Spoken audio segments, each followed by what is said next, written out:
എന്റെ പൊന്നളിയാ, ന്യൂ ഇയറിന് വന്ന് വല പിടിക്കാൻ ഞാനില്ല. നിങ്ങൾക്ക് വെള്ളം അടിക്കാത്ത ഒരാളാണ് വേണ്ടത്. നിങ്ങൾ ഡ്രൈവറിന് വാടകയ്ക്ക് എടുത്ത് പോയി എന്നെ എന്തിനാ വിളിക്കുന്നത്? കഴിഞ്ഞ ന്യൂ ഇയറിന് പോലീസ് സ്റ്റേഷനിൽ കയറി ഇറങ്ങിയതോടെ എനിക്ക് മതിയായി. എനിക്ക് എന്തിന്റെ ആവശ്യമാണ്? പിന്നെ വണ്ടി ഓടിക്കുന്നത് മാത്രമാണെങ്കിൽ കുഴപ്പമില്ല. ഈ വെള്ളം അടിക്കാത്ത ഞാൻ നിങ്ങൾക്കുള്ള എല്ലാ ചെലവും ചെയ്യണമെന്ന് പറഞ്ഞു കഴിഞ്ഞാൽ മറ്റവൻ എല്ലാ ചെലവും ഞാൻ നോക്കിക്കോളാന്ന് പറഞ്ഞു 10 പൈസ കയ്യിലാണ്ട് വന്നു. വേറെ ഒരുത്തൻ 300 കൊണ്ട് വന്നിട്ട് പറഞ്ഞു ഒന്നിനൊരു കുറവ് വരുത്തത് പൈസ ഉണ്ടെന്ന് പറഞ്ഞ് എന്റെ കയ്യിൽ വന്നിട്ട് പോയി. വേറെ ഒരുത്തൻ കൂട്ടത്തിലായിട്ട് റിച്ച് 1000 കൊണ്ട് എന്നിട്ട് പറയണേ വെള്ളത്തിനും ഫുഡിനും ഒരു കുറവ് വരുന്നത് ഇതെല്ലാം നീ നോക്കിക്കൊള്ളണം. 4ാമത്തവൻ വന്നിട്ട് എന്നോട് പറഞ്ഞതോ എടാ പൈസ നീ ഇപ്പൊ കയ്യിൽ നിന്ന് ഇറക്ക്, അവൻ EMI ആയിട്ട് തരാന്ന്.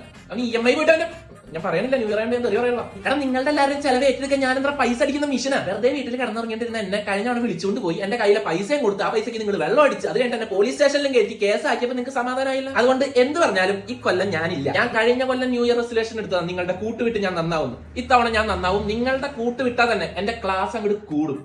അതുകൊണ്ട് ഇത്തവണ ന്യൂ ഇയറിന് വിളിക്കണ്ട, ക്രിസ്മസിന് വിളിക്കണ്ട, ഓണത്തിന് വിളിക്കണ്ട. നമ്മൾ തമ്മിലൊരു ബന്ധമില്ല. ഓക്കെ ശരി. അതൊക്കെ നീ പറയണത് ശരി തന്നെ.